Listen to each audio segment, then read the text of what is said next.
peux vous parler bien sûr de notre grève, mais je vais essayer aussi d'essayer de voir en quoi notre grève c'est une espèce de révélateur de quelque chose de beaucoup plus général et qui sûrement s'exprime aussi chez vous et un petit peu partout ailleurs. Je vais m'expliquer. Notre grève, vous en avez sûrement entendu parler, on va bientôt, ça a commencé le 26 mars, donc dans 4 jours ça fera 6 mois de grève. C'est une grève reconductible tous les jours, on est en grève même le dimanche. On nous retire chaque journée du calendrier, quoi, y compris les dimanches. La question elle se pose, qu'est-ce qui fait tenir une grève comme ça? On est 150, il y a 20% des factrices et des facteurs de l'ensemble du 92.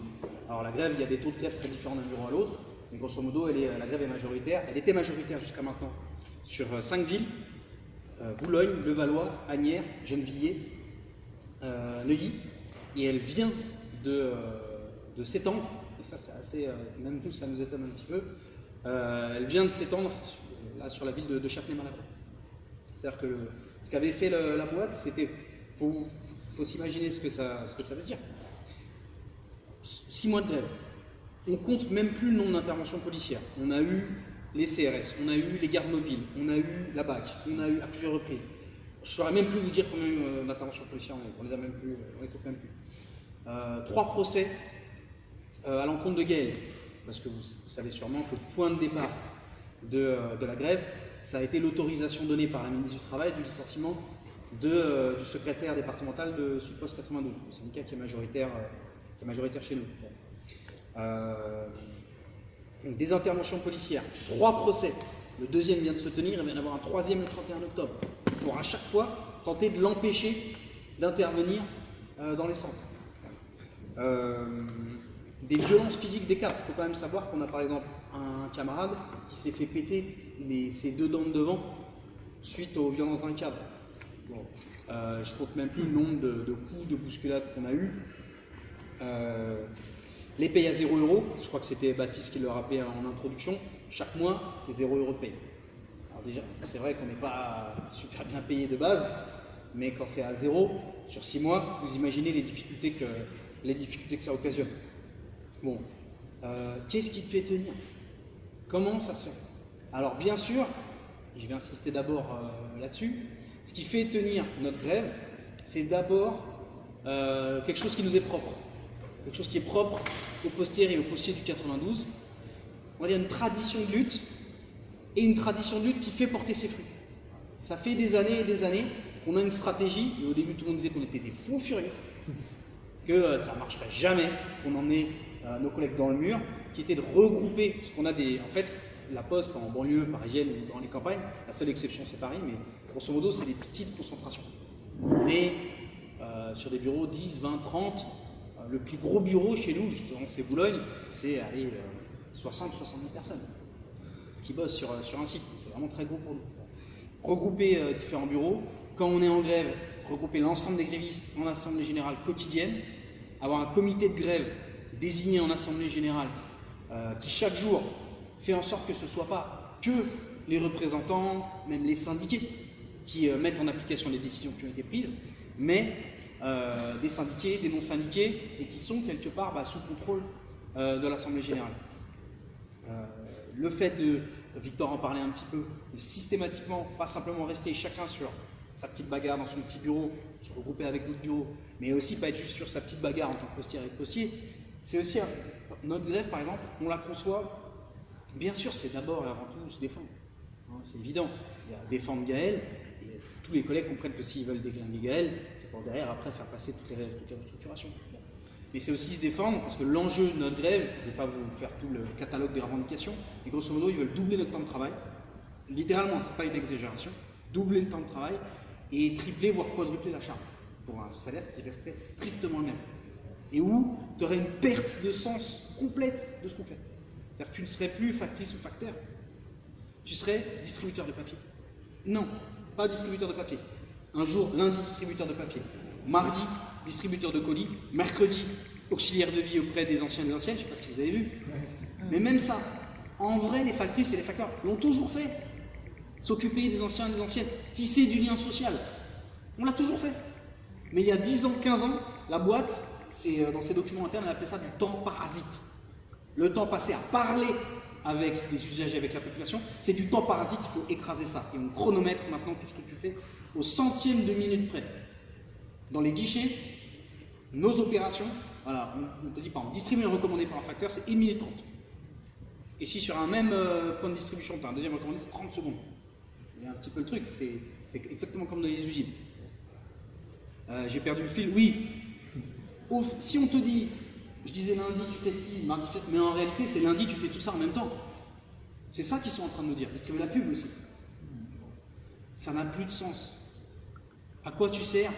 La réponse, tu n'en as plus. Donc, non seulement tu es écrasé, et on le voit déjà à Paris, dans le 93 ici, on a des collègues qui bossent sur 5 villes à la fois, qui un jour peuvent être à Saint-Denis, le lendemain à je ne sais même plus quelle ville du 93, voilà, et t'es ballotté et tu. On se bat aussi pour ça, on se bat pour tout le monde. On se bat parce que quelque part, on a envie que notre métier, notre boulot serve à quelque chose. Et que quelque part, ce qu'on fait, bah, ça profite à la population. Je pense que vous aussi, il y a sûrement un peu de ça dans la manière dont on bagarre. Ce qui fait qu'on se bat, et qu'on a des collègues qui ne sont pas du tout des militants, des militantes, qui se disent, ouais, jamais, même des militants, on ne se dit pas on va faire 6 mois de grève, mais qui en arrivent à le faire, c'est parce que ça marche. Et cette stratégie-là, elle porte ses fruits. La direction, à l'heure où je vous parle, elle refuse toujours de négocier. On a déjà obtenu 29 embauches d'intérimaires en CDI. Ils ont tellement de retard de courrier, des millions de lettres qui n'ont pas été distribuées ou en retard, qu'ils ont été... Bon, voilà, ils ont embauché 29 personnes en CDI. Une embauche, c'est 50 000 balles l'année. Hein. Donc 29 embauches, c'est 1,5 million de cash. Ils ont mis un billet d'1,5 million sur notre grève. 1,5 million, je sous-estime. Parce qu'il y a des huissiers, tous les jours, 4 huissiers mobilisés en permanence, minimum 300 balles hors taxe de l'heure. Les vigiles, H24, 6 jours sur 7, qui défendent le siège national parce qu'ils ont peur qu'on l'envahisse. Voilà. On estime à minimum 2 millions l'argent qu'ils ont mis sur notre grève. On a fait embaucher des CDI, et ça c'est pas un détail, ça fait partie aussi, le combat contre la précarité, d'une des raisons fondamentales. On a obtenu le fait que Gaël, même s'il a été licencié, soit reconnu comme représentant syndical et tous les jours il continue à intervenir dans les centres. Ça c'est un point d'appui, c'est encore en dispute sur un plan juridique, pour l'instant on a gagné. Et en tous les cas, même si on perdait au tribunal, on n'aurait rien à foutre, on maintiendrait ça. C'est la preuve. On peut commencer à faire la preuve au patronat que même si tu licencies un représentant, il peut continuer à militer dans la boîte où il a été licencié. Et ça a été obtenu par cette grève-là. Ça, les collègues, ils le voient. Donc ils se disent, ça vaut le coup de se battre. On voit que ça peut fonctionner. Et les restructurations contre lesquelles on se bat, suppression d'emploi et éclatement de nos conditions de travail et de vie, du coup, eh ben, elles ne passent pas. Ça fait, sur la grande majorité des centres du 92, pas l'entièreté, mais quasiment tous, les restructurations ne passent pas depuis des années. On a des bureaux qui n'ont pas eu une seule suppression de tournée depuis 10 ans. Ça, les collègues, ils le voient, et c'est ça qui les fait tenir. Mais il y a une autre chose qui les fait tenir.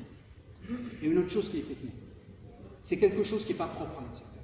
Parce que des grèves, des mobilisations, où il y a une rage, où il y a quelque chose, on voit qui sort de l'ordinaire. Il y en a dans plein d'endroits. Pas juste à la Poste, pas juste dans le 92, pas juste là où il y a des fous furieux qui font des AG, des comités de grève dans tous les coins. Vous avez entendu forcément parler de la grève de l'hôpital psychiatrique à Pinel. Vous avez vu, la grève de la faim, des blocages, ils ont bloqué toute l'agglomération rouennaise. Ils sont allés voir aussi d'autres. On voit bien qu'il y a quelque chose d'un petit peu pas ordinaire. McDo, à Marseille, le type de force ouvrière, PFO, est arrivé comme ça, ils se sont fait attaquer au couteau quand même. Hein. Attaquer au couteau. C'est-à-dire que le 1er mai dernier, je ne sais pas si vous vous souvenez, c'était un scandale, on casse un McDo. Hein, et alors là, par contre, quand on s'attaquait au couteau à des salariés de McDo, il n'y avait plus personne. Bref, le gars s'est aspergé d'essence. Donc on voit bien, quelque part, qu'il y a un état d'esprit un petit peu nouveau. Et ce que disait Victor sur voilà, l'importance de se regrouper les différents secteurs, la nécessité de la grève générale, on sent que c'est dans l'air. Qu'il y a plein de gens qui aspirent à ça. C'est ça qui nous fait tenir. Les collègues, ils sentent bien, quelque part, que notre bataille, notre grève, c'est bien plus que simplement est-ce que tu vas avoir une réorganisation dans ton bureau qui se joue. On sent bien que, quelque part, de telle ou telle petite lutte, qui semble petite, ça pourrait déboucher sur un combat. Et le combat d'ensemble, il est déjà en train de se mener. Notre grève, c'est une petite parcelle de la grève générale qui a quelque part déjà commencé. Et je voudrais juste terminer sur une chose, je crois que je suis déjà en train de dépasser mon temps de parole. Mais comment dire, venir ici, on rigolait un peu, je crois que c'était toi aussi, Baptiste, qui disait c'est la première fois qu'on t'emmène dans un squat ou un truc comme ça. Moi, ce à quoi ça me fait penser, de se réunir, nous, ici, Saint-Ouen, ça me fait penser à mon bureau. À la base, moi je suis guichetier à Levallois. Et mon bureau, que la Poste est en train d'essayer de fermer d'ailleurs, il est exactement à l'endroit des anciennes usines Citroën. Et j'ai envie de vous dire, tous les militants, je ne sais pas si vous en connaissez, vous êtes majoritairement jeunes, je pense que, je ne sais pas si vous entendez souvent ces conneries-là, mais c'est dur la vie, on n'y arrive pas, les syndicats s'affaiblissent, le mur de Berlin il est tombé, on est démoralisés, qui sont plus démoralisés que les gens eux-mêmes. Quelque part, là, ici, de se réunir, ils ont beau fermer des usines, ils ne les ferment pas toutes, il y en a. Ils ont beau détruire plein de choses. Il n'y a pas simplement une rage là parce qu'il y a Macron, c'est quelque chose de plus profond que ça, c'est pas qu'en France. Il n'y a pas simplement, comment dire, il y a de plus en plus de monde qui se rend compte, depuis la crise en gros, que le problème c'est pas tel ou tel dirigeant politique, c'est bien plus profond que ça.